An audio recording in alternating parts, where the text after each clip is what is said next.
We are also watching what's happening with Hurricane Dorian. It's moving slowly and churning towards Florida's coast after demolishing parts of the Bahamas. The now Category 2 hurricane weakened overnight. And we have a live shot of Jacksonville, Florida, as we continue to watch the storm. Joining us now from Washington, D.C. is FEMA's Deputy Administrator for Resilience, Dan Kaniewski.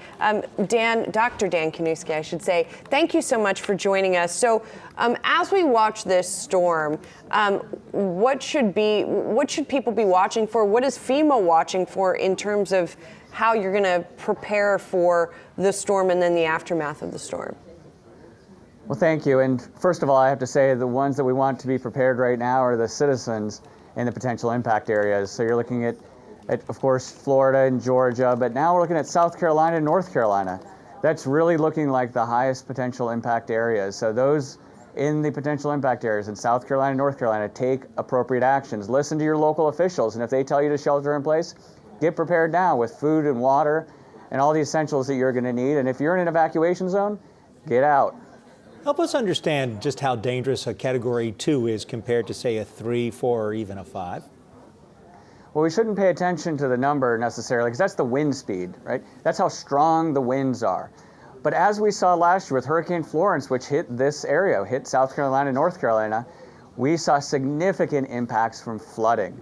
And that flooding impact was absolutely devastating. In addition to the storm surge, which is, of course, will come in first, but that inland flooding could linger for days and weeks ahead. Dr. Kaniewski, this is Nancy Tengler. I wonder if you might recall Sandy, and when it hit ashore, I think it was a Category 1, if I'm correct. And so I wonder what advice you give to people who think, hey, Dorian was a 5, Category 5, and now it's a 2. To your point, it's the winds, but what other advice can you give people? Well, unfortunately, I hate to scare people, but 90% of the fatalities associated with these disasters are due to flooding. In other words, it's not the wind that kills people from hurricanes, it's the flooding. And it's not just the storm surge. You would think, okay, it's the storm surge that comes in so quickly and does the most damages and potentially there's loss of life. Absolutely.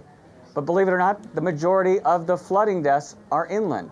Yes. It's inland because people make mistakes. They go out in their vehicles on these flooded roads and they have no idea what's underneath. They have no idea that there's rushing water, and they can get into significant trouble. So the short answer is, if you're in a car and there's potential for flooding, turn around, don't drown.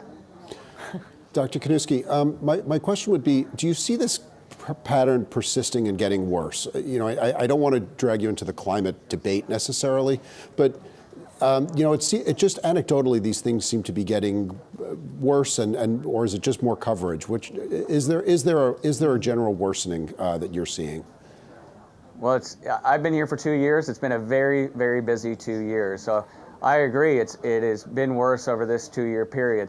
It's also, we have to make sure that we're making smart decisions as homeowners, as local governments, making sure that we're not building in areas that are really vulnerable, and making sure when we do build, that we build to a strong building code. So it's about how you build and where you build.